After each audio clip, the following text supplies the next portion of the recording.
Good morning. In today's headlines, Hurricane Idalia is now an extremely dangerous Category 4 hurricane and is nearing landfall in Florida this morning. Officials are sounding the alarm on possible catastrophic and life-threatening impacts. And the National Archives is holding over 5,000 documents connected to then Vice President Joe Biden and his fictitious email accounts. We'll speak with the General Counsel of the organization that is now suing to have the documents released.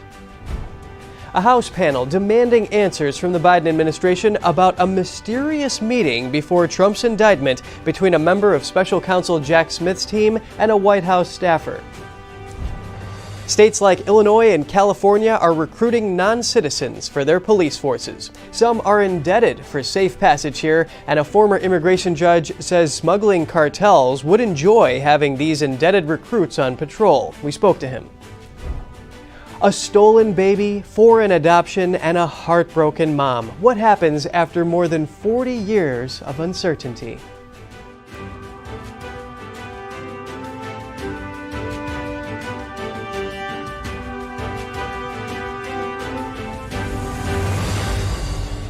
Good morning. Welcome to NTD. I'm Kevin Hogan. Today is Wednesday, August 30th, and our top news is the dangerous storm barreling towards Florida. Idalia has now strengthened into a Category 4 hurricane. It is expected to hit around 8 a.m. Eastern Time. At last update, it was located around 50 miles west of Cedar Key, Florida in the Gulf of Mexico.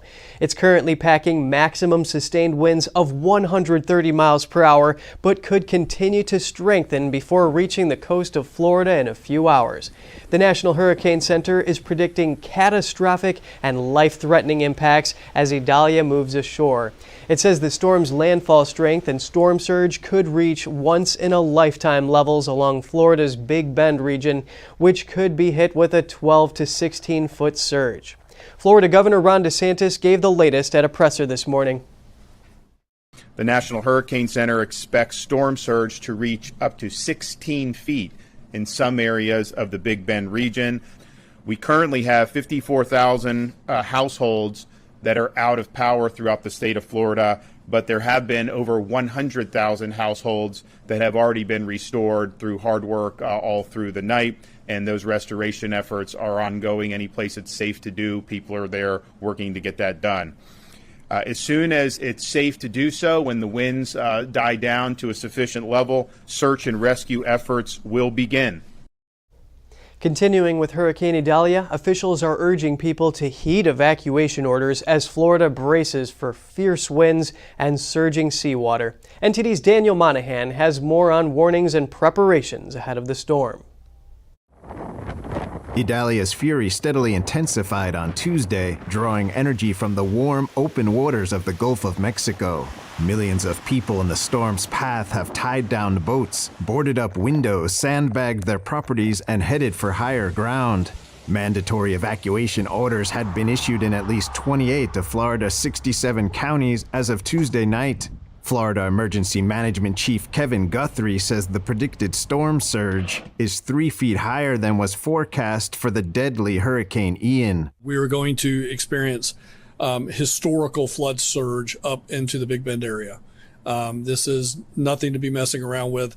Ian killed 149 people in Florida, most from drowning in the high storm surge.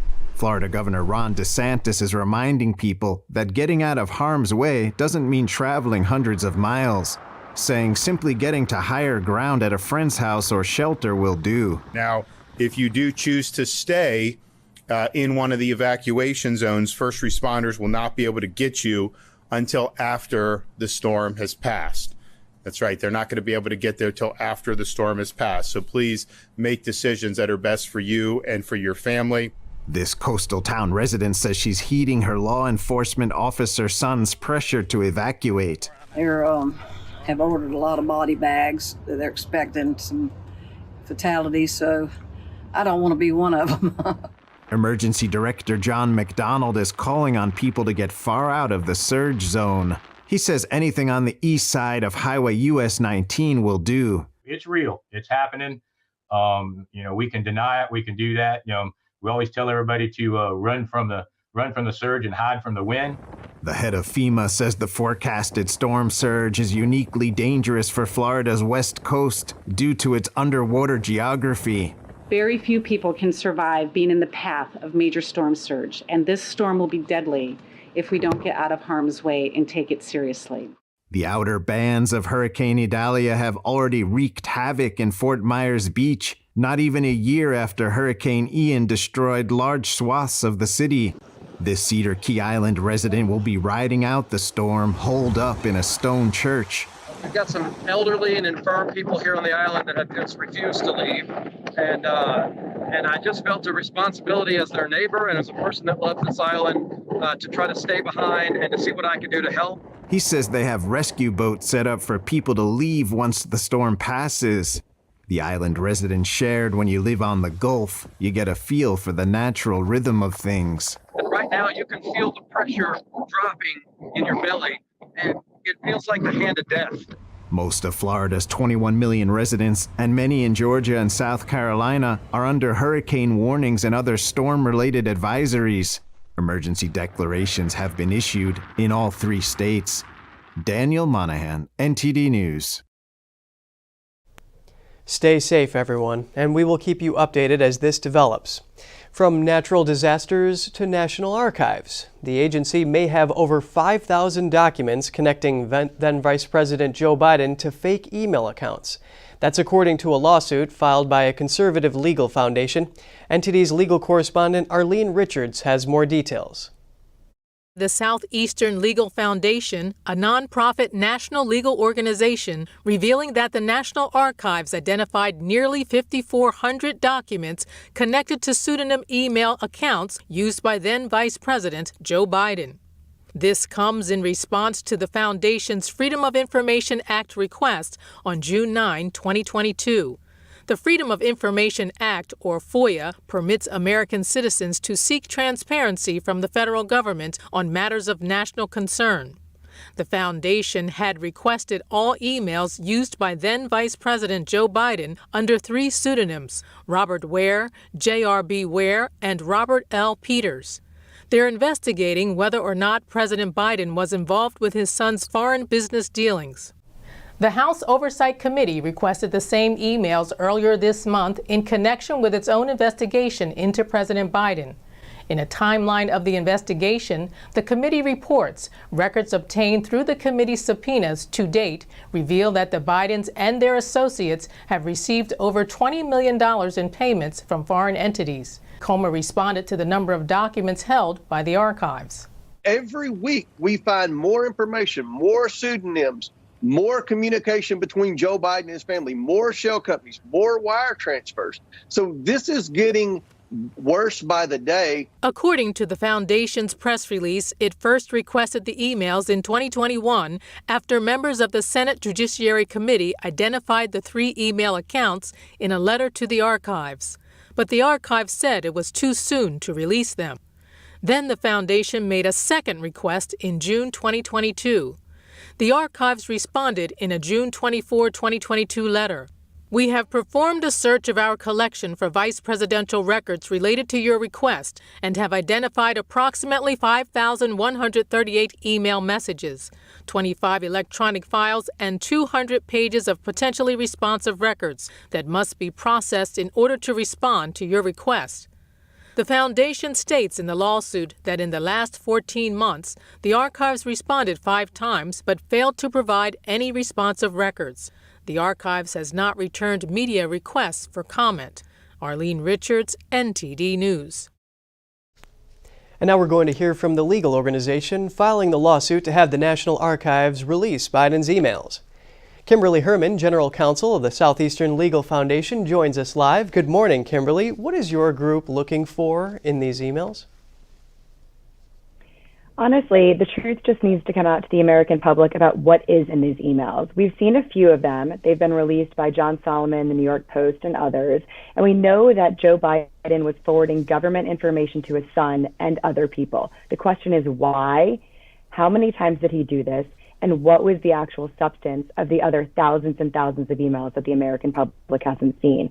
At the end of the day, we just have a right to see these, and that's what we're trying to enforce here. And why would a vice president forward this type of information to a family member? That's an excellent question, and one that we have no doubt the House committees that are looking into this will ask them. Our job here really as a public interest law firm is to file the lawsuit, get the records in response to the FOIA. This is something that we've done for years. We've been working to expose Hunter Biden, and Burisma relationships for years now, uncovering records that nobody else could get. That's all we're trying to do, and then we'll let those that are in power and those that are in the positions to do something about it, take them and run with them. Why do you think the National Archives is taking so long to release these emails, if they ever do? That's an excellent question. We've been seeking these records now for 14 months, in addition to the FOIA request we sent the year before. We understand that FOIA requests can take a while, but we have not moved up in the queue. That's why we filed this lawsuit. It's one thing that when we call them and get a status update for them to be giving us information like we're working on it, we've uncovered these, we can do a rolling production. We've gotten absolutely nothing, and quite frankly, that's unacceptable. How long is the time frame for FOIA requests in a similar sense? For vice presidential records, they get about 60 days to file a substantive response, and then we typically will work with the agencies to get the records. To not be unreasonable, we know that it takes a while to review them, but again, because we have not moved up in the queue and we're getting no real response from them, we had no other option than to go to a federal court and ask them to order NARA to follow federal law. What barriers do you anticipate in your lawsuit? We have no doubt that NARA is probably not going to want to release these documents. They're going to say they have 5,000 and they have to review them, but they've had over 14 months to review these records. We obviously have concerns based on what NARA's involvement with President Trump and everything that we've seen down in Mar-a-Lago. And so we're just hopeful that once this now is at the DOJ, that we can get some attorneys that actually want to enforce the law and follow the law and get these records out, because it doesn't matter whose emails they are subject to FOIA and they need to be exposed. So what are the next steps in your lawsuit here, Kimberly? Now we just wait for NARA to file a complaint, an answer in response to our complaint, and we will absolutely be using every single option that we have to litigate this in court, and we will keep the American public updated as soon as we have one. Kimberly Herman at the Southeastern Legal Foundation, I appreciate your time. Absolutely. Former President Trump's mugshot continues to get attention. His campaign is attributing a surge in donations and merchandise sales to it. The Trump campaign says it's raised over $9 million since the mugshot was taken. That puts the campaign over $20 million for this month. Over 36,000 mugshot t-shirts have sold, netting over $1.7 million. Around 24,000 mugshot coffee mugs brought in over $850,000, and close to 9,000 posters sold for $350,000. The Trump campaign says the funds will not be used to cover legal expenses and are earmarked for political and campaign activities. The House Judiciary Committee is demanding answers from the Biden administration. It's asking why a prosecutor on Special Counsel Jack Smith's team met with White House staff before former President Trump's indictment in the classified records case.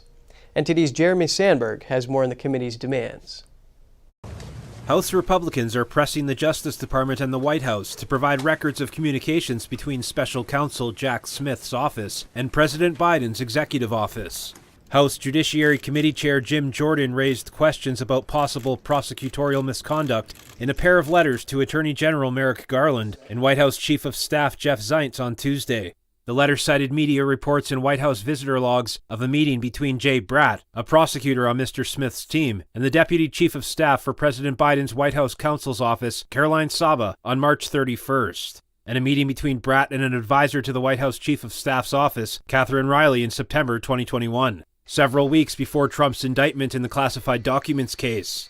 The committee chairman questioned the Justice Department's commitment to impartial justice and its handling of a special counsel investigation against President Biden's chief rival in the upcoming presidential race. Jordan requested all documents and communications relating to any appointment, meeting, or other visit by Mr. Bratt to the White House or the executive office of the president, as well as those between the Executive Office of the President and the Justice Department regarding the investigation and prosecutions of Special Counsel Jack Smith. The Republican lawmaker added that the Judiciary Committee had previously raised concerns about Mr. Bratt's involvement in the matter, and that the new information raises serious concerns regarding a potentially coordinated effort between the Justice Department and the White House to investigate and prosecute President Biden's political opponents.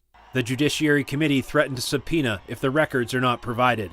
Jeremy Sandberg, NTD News.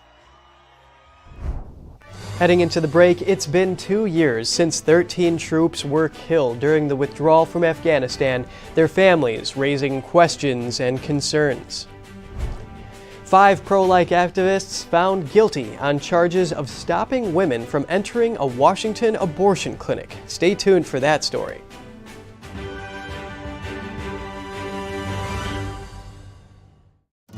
Say goodbye to harsh, bitter coffee and hello to a delicious, smooth brew.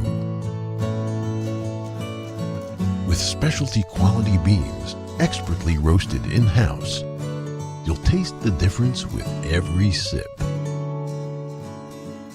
Fermented with a blend of 50 enzymes, Days Coffee delivers a rich brew like no other. Made with the highest grade specialty beans available, you're sure to taste the difference. Elevate your morning with Days Enzyme Fermented Coffee. Hey Bobo, do trees tell each other stories? I'm sorry, I'm afraid I don't know that. Hey, why don't we go find out? Listen. Do clouds take naps? I couldn't tell you. Dad, do stars visit their friends? Look!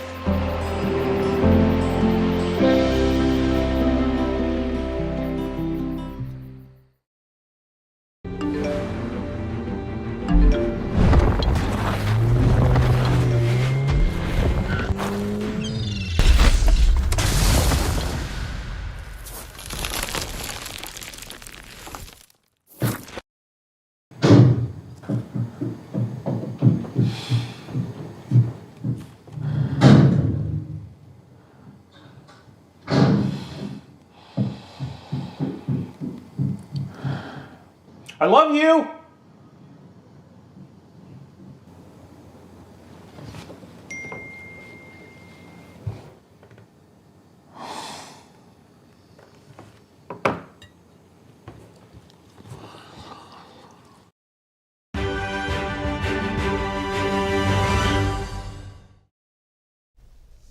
Welcome back. The search for missing people in Maui following the devastating wildfires earlier this month is drawing to a close. 3 weeks after the disaster, an unknown number of people are still missing.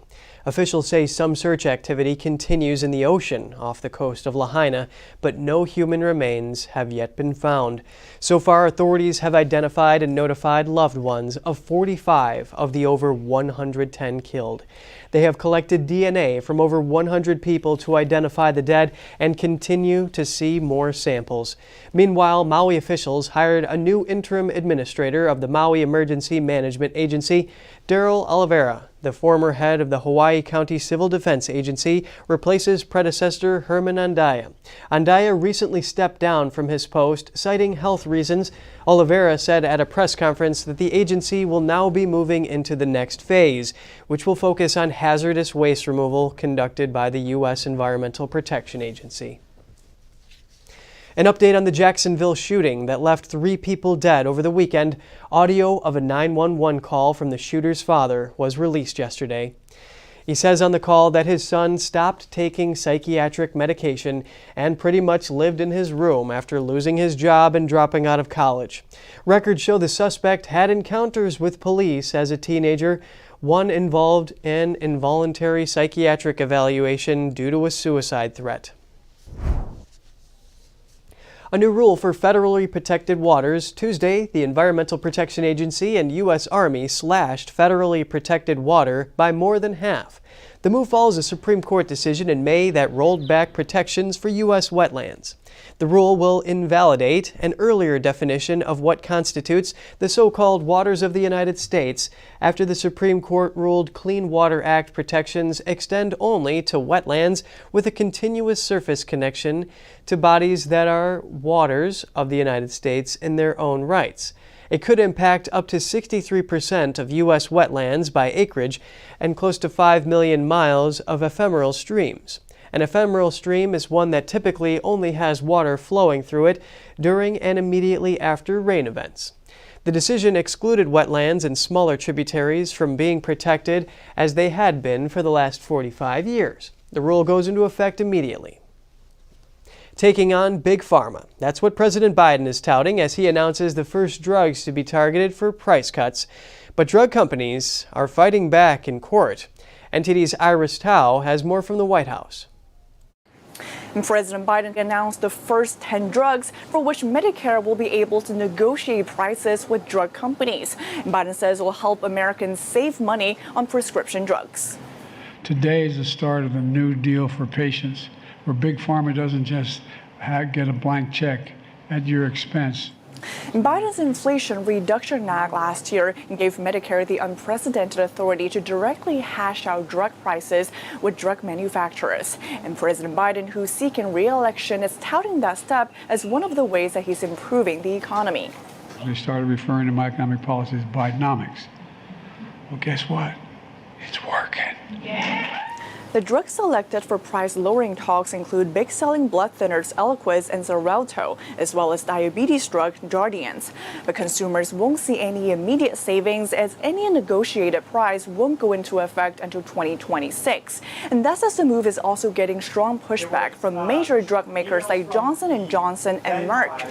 They filed at least 8 lawsuits arguing that the government's price-controlling policy is unconstitutional, and they warn that shrinking profits can make drug companies even less willing to take the risks to develop new drugs. But the Biden administration said today that it's not concerned about these lawsuits. We are very confident in the law, and we should recognize there is no part of the Constitution that prohibits Medicare drug negotiations. The nonpartisan Congressional Budget Office has estimated that price negotiations will lower the number of new drugs coming to the market by 1% over the next 30 years. Reporting from the White House, Iris Tao, NTD News. All right, and it's been 2 years since 13 American troops were killed during the Afghanistan withdrawal, and their families are still looking for answers. NTD's Jason Perry covers a panel discussion with those Gold Star families. It's been over 22 years since the tragic events of September 11th shook our nation to its core. In response, the United States sent troops to Afghanistan to defeat al-Qaeda and bring justice to those responsible for the attacks. For over 2 decades, brave men and women served on foreign land, and thousands of them making the ultimate sacrifice. Last year, President Biden withdrew U.S. forces from Afghanistan, but many criticized the operation as hasty and ill-planned. During the withdrawal, 13 American service members were killed during a devastating terrorist attack at Kabul's Abbey Gate. 45 other troops were also injured in the attack, and 170 civilians were killed. I'd trade every medal,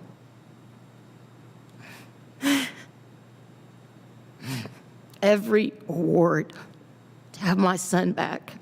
On Tuesday, 2 years after the chaotic withdrawal, the House Foreign Affairs Committee hosted the family members of those 13 fallen troops. The saddest part is it all could have been prevented. Representative Michael McCall gave his condolences to the families and said this. Sergeant Tyler Vargas Andrews, who is here today, and Tyler, we want to thank you for being here, testified that Marine snipers at Abbey Gate spotted the suicide bomber before the explosion. Yet they were told by their superiors that they could not engage the threat. Were not given permission to engage. The mother-in-law of Marine Sergeant Nicole G. also said the attack could have been prevented. Our armed services request for air support. Multiple military personnel saying this is not a good idea. Our snipers asking for permission to engage. Every one of them ignored. These are red flags. Why were they ignored?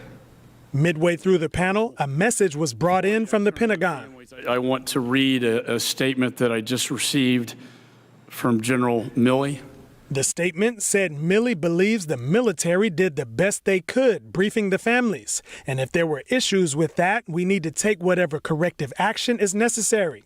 Steve Nikawi, father of Marine Corps Lance Corporal Kareem Nikawi, said some of the generals defended their roles in the withdrawals by saying they could only give recommendations to the president, and it is up to the president to take those recommendations. I also thought it was a responsibility of generals to threaten to resign as a last measure of persuasion. They didn't do that. Representative McCall said he will continue the investigation into the Afghanistan withdrawal. And on Thursday, the committee will be interviewing Ambassador Dan Smith, who led the State Department's Afghanistan After Action Review. Jason Perry, NTD News. Coming up, more aid for Ukraine. The U.S. announces a $250 million package, and Hungary's Prime Minister tells Tucker Carlson how he thinks the conflict will play out. A smuggler with ties to a terrorist group is helping illegal immigrants cross the U.S. border. We have the latest when we come back.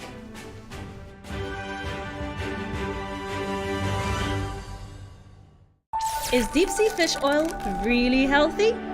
Due to pollution in the oceans, most fish contain heavy metal elements and radioactive substances. That's why it's so important to choose a pure source of omega-3. Puritang Green Vegetable Omega-3 is made from purslane and perilla seeds, which are rich in nutrients and minerals, especially vitamins A, D, E, calcium, and iron. With natural processing and no harmful chemical additives, it has more than 90% concentration of omegas 3, 6, 7, and 9. It effectively improves brain power and is beneficial to the heart's health. Puritang Omega-3 does not smell of fish and contains no pollutants, so both adults and children can safely and easily consume it over a long period of time. Puritang Green Vegetable Omega-3. Greener, healthier, and more effective. Visit puritang.com to learn more. Shen Yun Creations, the streaming platform from Shen Yun, featuring world-class dance, past programs, and all original music.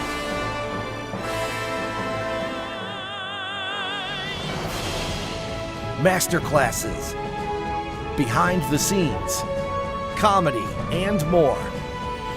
Explore shenyuncreations.com.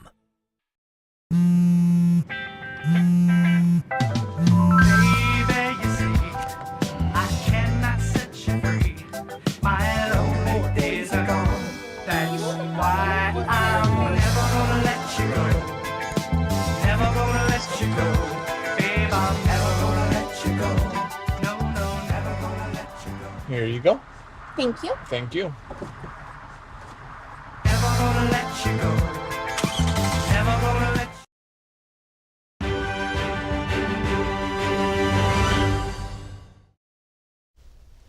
It's good to have you back with us. Russia will not be investigating the crash of the Brazilian-made Embraer jet that killed mercenary boss Yevgeny Prigozhin. This, according to Brazil's Aircraft Investigation Authority, which was informed of the decision by Russian officials. Officials said that no probe will commence under international rules known as Annex 13 for the time being. Brazil's Center for Research and Prevention of Aeronautical Accidents said it would join a future Russian-led investigation if it were invited, in the interests of improving aviation safety and if the probe was held under international rules. Russia, however, is not obliged to comply with Brazil's request. The Brazilian-made Embraer Legacy 600 crashed north of Moscow last week. Prigozhin was among the 10 people who were killed in the crash, along with 2 top Wagner Group lieutenants and 4 bodyguards. Ukraine is getting another $250 million aid package from the U.S. The announcement yesterday from the Biden administration comes as the war-torn country mounts a counteroffensive against Russia. Meanwhile, Tucker Carlson sat down with Hungarian Prime Minister Viktor Orbán to ask how the conflict might end. NTD's Jeremy Sandberg tells us more. The State Department says the $250 million aid package will include munitions for high-mobility artillery rocket systems, AIM-9M missiles for air defense, artillery ammunition, over 3 million rounds of small arms ammunition, and ambulances. The package will come from existing stockpiles. The Pentagon reported earlier this year it overestimated by billions of dollars how much shipments of materials to Ukraine would cost. Defense officials say the estimate was based on prices of new equipment rather than the depreciated price. That gives the U.S. more leeway to supply Ukraine with more weapons and equipment.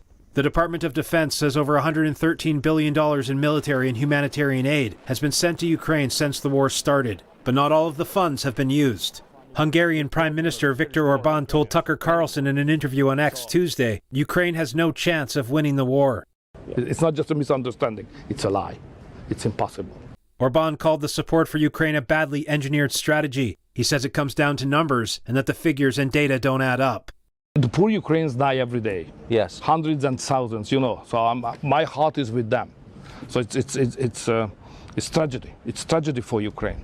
But they will run out earlier from the soldiers, number of soldiers, than the Russians. What finally will count is boots on the ground. And the Russians are far stronger.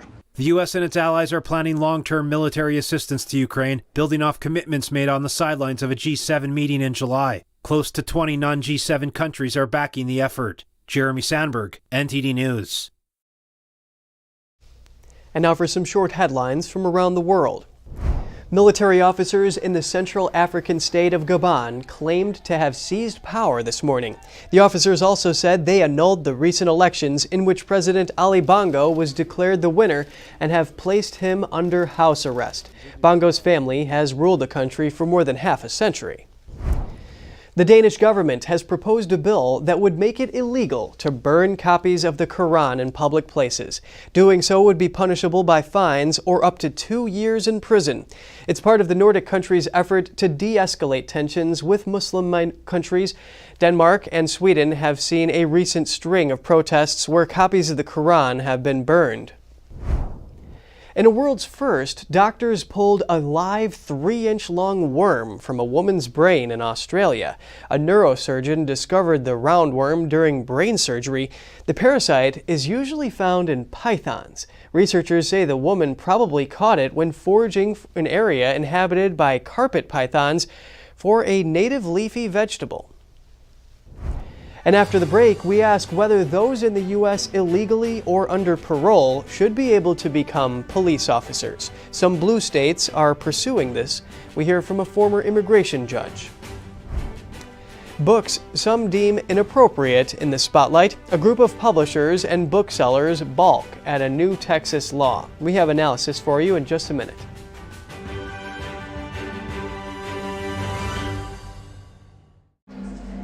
Life doesn't always give you time to change the outcome. Prediabetes does.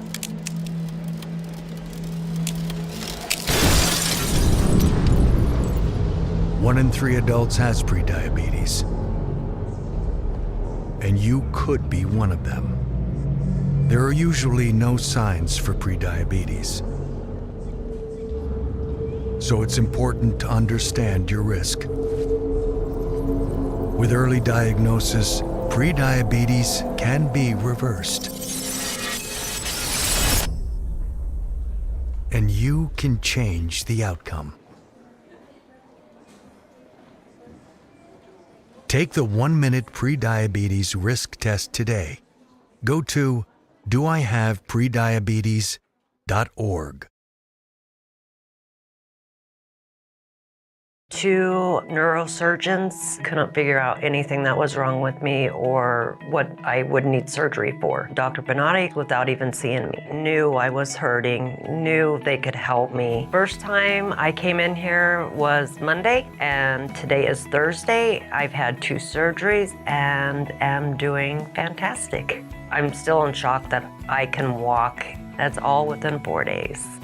Visit AskBenatti.com.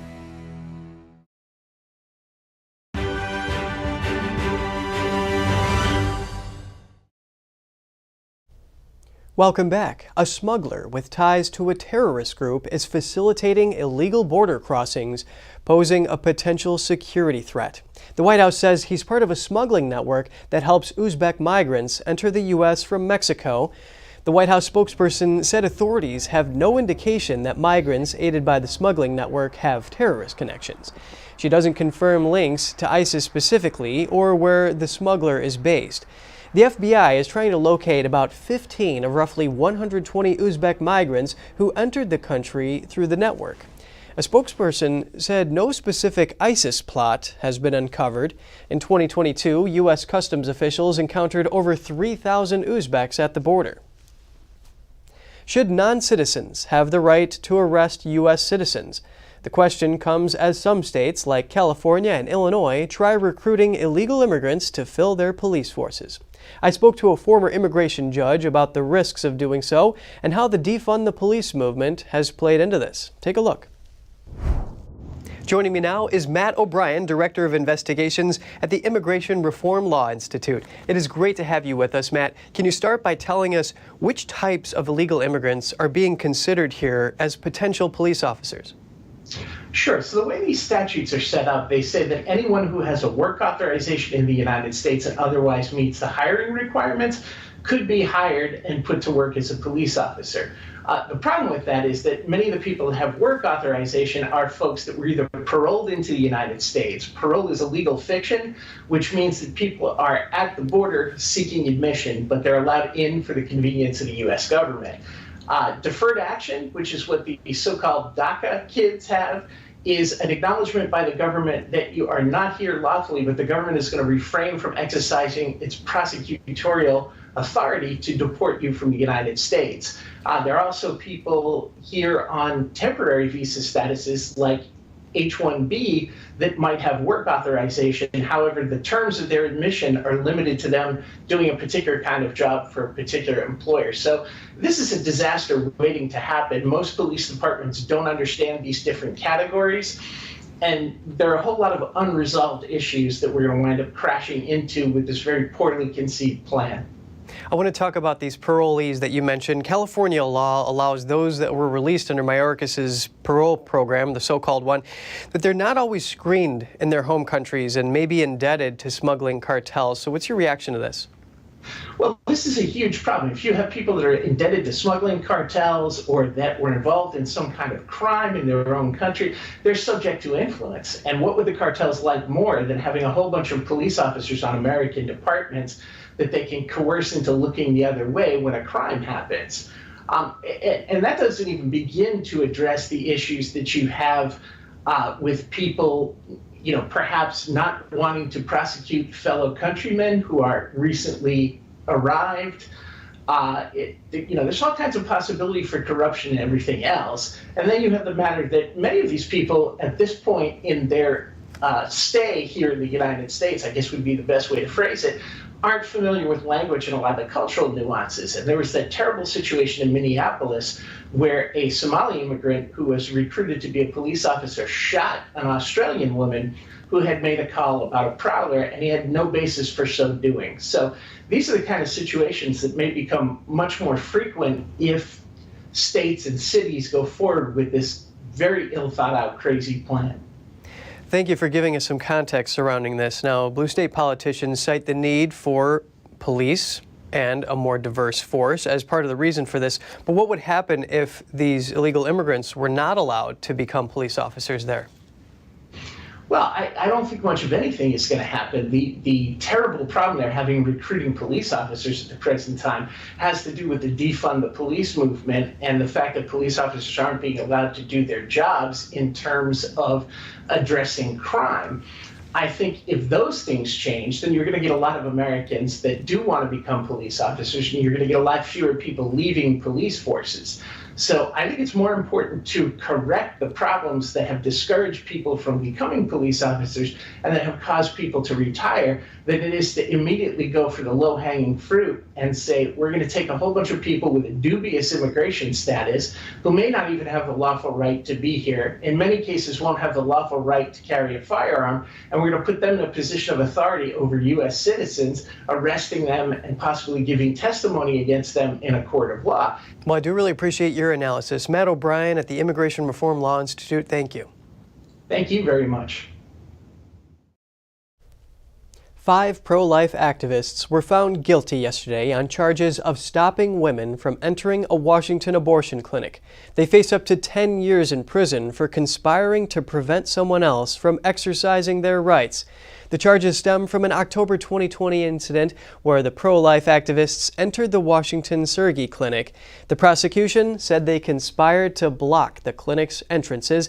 Their lawyers said they didn't. The protesters were also found guilty of violating the Freedom of Access to Clinic Entrances Act. The act makes it a crime to use violence, physical obstruction, or intimidation to block access to reproductive services. Court documents show that the judge forbade the defense from using several strategies. One such strategy, called the necessity defense, is where someone says they committed a crime to prevent a greater crime from happening.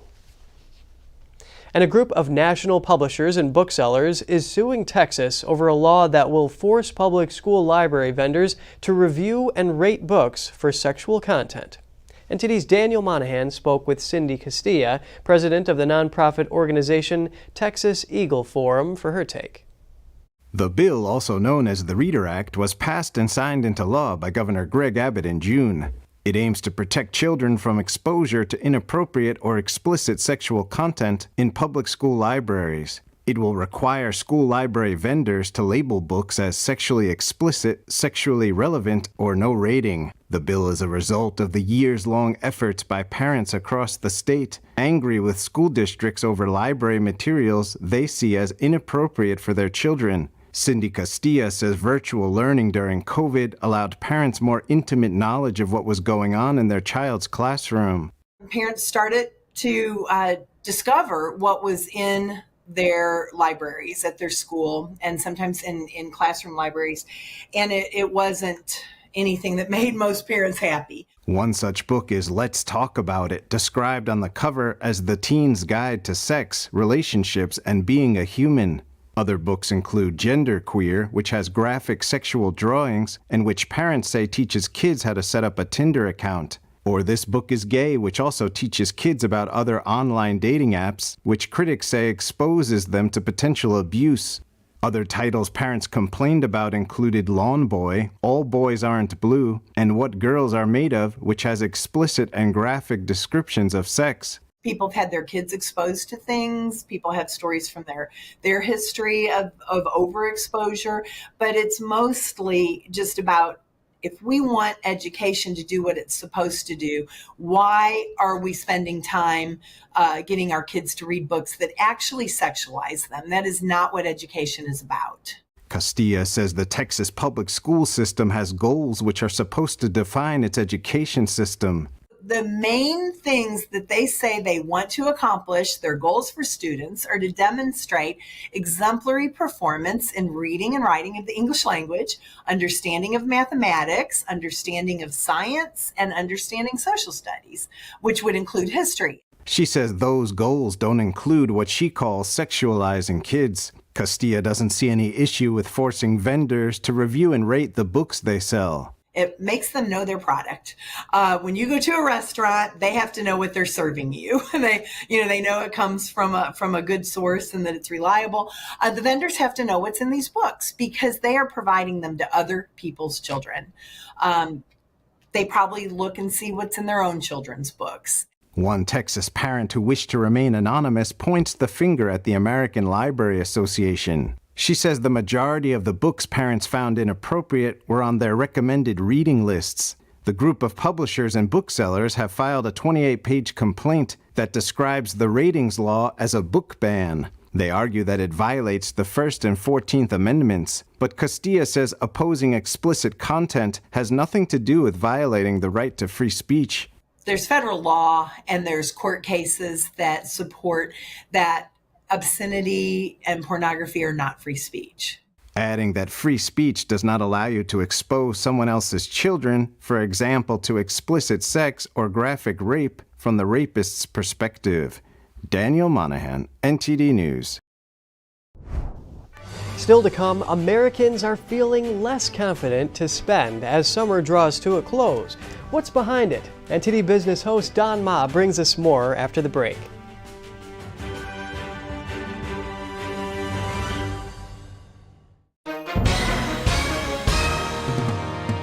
Hi everyone watching at home.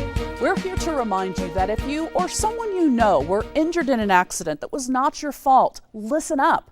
We have live agents available right now to answer your questions and tell you how much your case is potentially worth. Hi, I'm Gina Bellich, here with spokesman and TV personality Tom Mustin with us in the Help Center. So Tom, phones are really busy over there. Tell us what kind of calls you're seeing. Well, Gina, first off, thank you for having me here in the call center with you. We always enjoy talking to the viewers and getting folks the compensation that they deserve. You know, we're seeing calls about all kinds of accidents, but the most common by far has been car accidents. So if you or someone you know were injured in an accident that was not your fault, give us a call right now. You'll speak with a live person. They'll answer any questions you have and tell you if you have a case and how much your case is potentially worth. Thanks, Tom. All right, folks at home, you heard it. Take advantage of this opportunity and call now. Hey, I told you enough of that. But look, this is different. It's Ganjin World.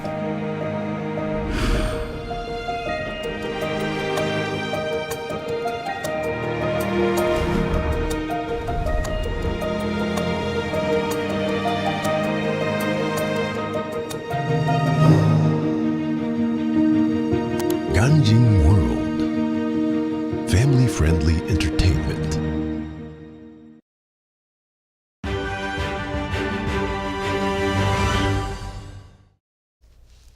It's great to have you back with us. A big move by social media platform X ahead of the 2024 elections. X, formerly known as Twitter, is going to allow political advertising in the U.S. The decision announced yesterday reverses Twitter's ban on political advertising dating back to October 2019. The company promises to enhance policies aimed at combating the spread of false information and says it will have a robust screening process for ads. It will also ban the promotion of false or misleading information intended to undermine public confidence in an election. U.S. consumer confidence fell sharply to 106 in August. That was below a reading of 116 expected in a survey. We're joined by NTD Business host Don Ma for a discussion on this. Don, it's great to have you with us today. Yeah, good morning, Kevin. Americans are feeling worse about the economy. U.S. consumer confidence fell more than expected in August. So what are some reasons that Americans are feeling this way, Don? Okay, so the research organization that provides business insights called the Conference Board said its Consumer Confidence Index fell in August. And the reason for that is because consumers were once again concerned with rising prices in general.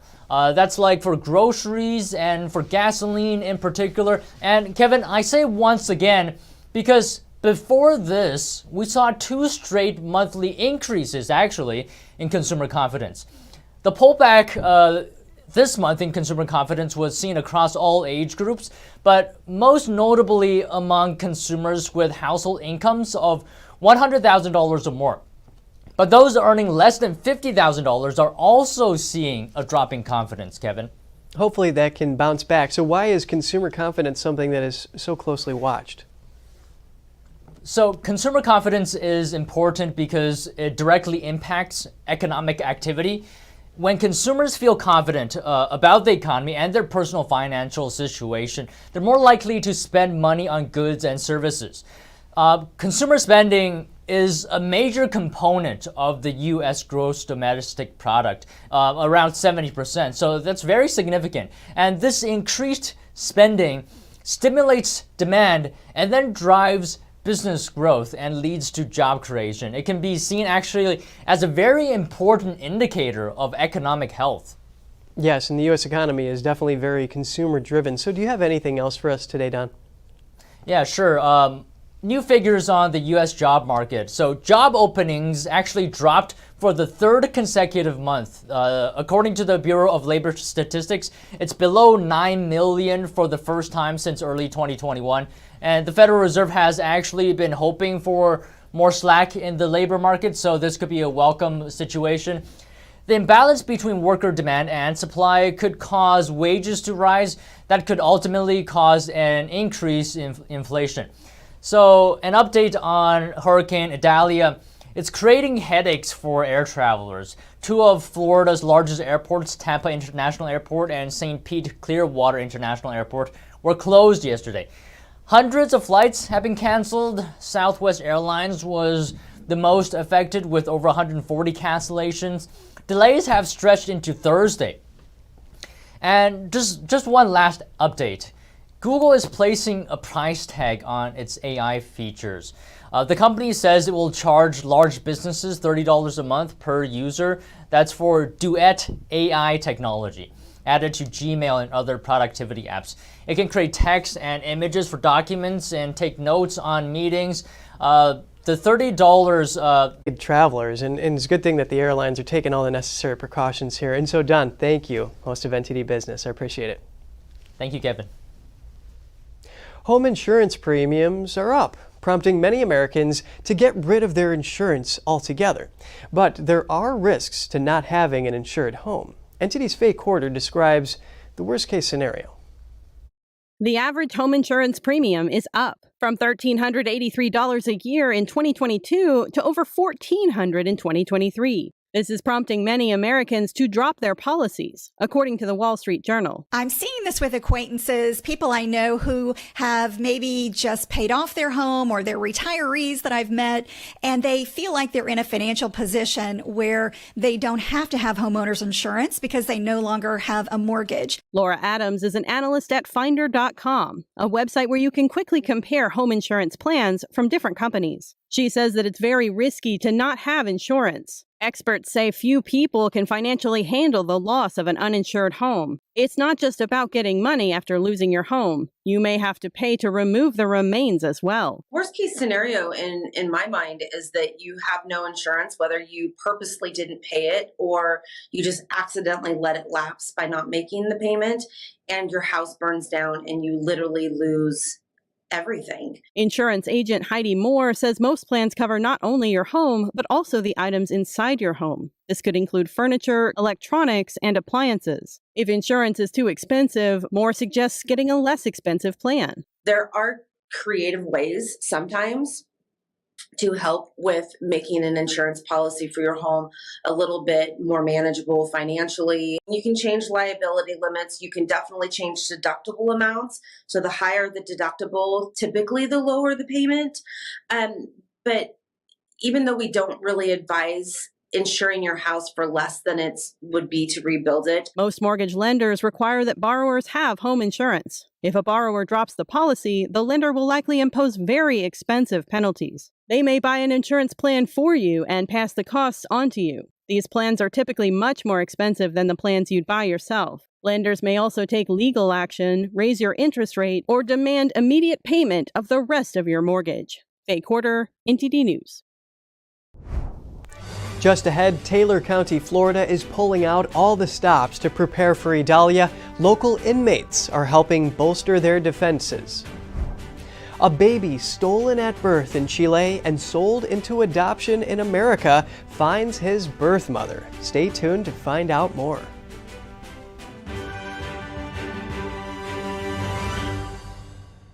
For babies born at this hospital in East Africa, the first moments of life are their most fragile. Many don't make it through their first 60 seconds. Baby Teresa was born with fluids blocking her breathing. Without the use of this simple suction tool, births like Teresa's could be fatal. Around the world, 1 million babies don't survive their first day. The child might come out not breathing, so you'll have to start resuscitation. Save the Children is on the ground helping save babies and mothers, but we need your help. There were a lot of mothers delivering at home, and in that process, we were losing mothers, we were losing babies. Please call or go online now and join Save the Children as a monthly donor. For only $10 a month, just 33 cents a day, you can help fragile babies survive. Your monthly donations will help ensure that children like Teresa get the life-saving nutrition, medicine, care, and protection they need. There has been an increase in survival of the mothers ever since the children came on board. So please, call or go online to givetosave.org today with your gift of $10 a month, just 33 cents a day. And when you use your credit card, you'll receive this special Save the Children tote bag to show you're joining thousands of other caring people who are changing children's lives. Because of donations like yours, baby Teresa is now safe at home, but thousands of other children are at risk. All it takes to make a life-saving difference is just $10 a month. So please, call or go online to givetosave.org today. And thanks to special government grants that are available now, every dollar you give can multiply up to 10 times the impact. Save the Children staff are on the ground, doing all they can to save precious babies and their moms, but they can't do it without the support of caring people like you. So please, call or go online to givetosave.org to help save lives.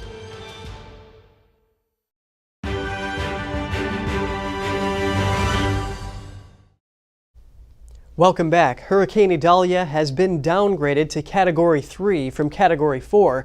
Governor DeSantis said she's expected to make landfall in Florida's Big Bend in about 10 minutes. Let's take a look at one Florida county that came up with a unique way to get prepared. Floridians know plenty about surviving hurricanes and tropical storms. Communities there excel at coming together to prepare for such weather events. One small community in Taylor County, Florida, has a creative way to speed up preparation efforts. They are using inmates from the local county jail to help fill and distribute sandbags to area residents. The inmates are working under police supervision. The black and white striped uniform has become a common sight at sandbag distribution locations throughout Florida when flooding threatens the state. We believe that this is a safe place, and if hurricanes come, it's still going to be a safe place, even anywhere in Florida. The government and local residents bolstering defenses against what may become a devastating storm. And next we turn to a happy ending that took decades to arrive. A stolen baby and his mother are finally reunited. We're going to Chile! We're going to go see who? After 42 years, a Chilean mother and her son, who was stolen at birth and sold for adoption, are reunited. It's been 42 years, almost 43 years, and I've never met her. She didn't know about me because I was taken from her at birth, and she was told that I was dead, and that when she asked for my body, they told her that they had disposed of it. And so we've never held each other. We've never hugged. And today I'm going to get to do that for the first time. They found each other through Nos Buscamos, translated as We Find Each Other. The NGO's director says there are hundreds or thousands of similar cases. Children trafficked under the dictatorship of Augusto Pinochet and after. These children were declared dead and sold to foreigners for $10,000 or $15,000. Reunions of this sort don't always happen, but the payoff is palpable for Jimmy and his birth mother, an emotional event decades in the making. That is a happy ending. And that's all for today's program. And we'd love to hear from you at goodmorning@ntd.com. So shoot us an email if you'd like. Thanks for watching. I'm Kevin Hogan.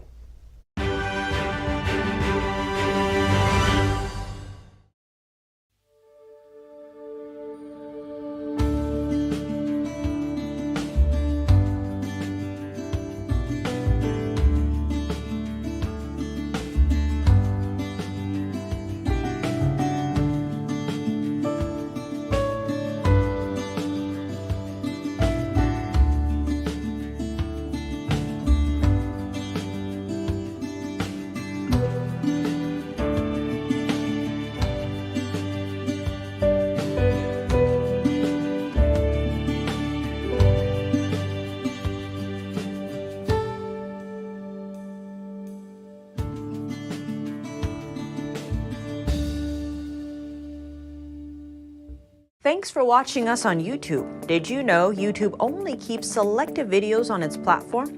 So if you want to make sure you get the full picture, just subscribe to our newsletter. Go to newsletter.ntd.com and sign up. It's free.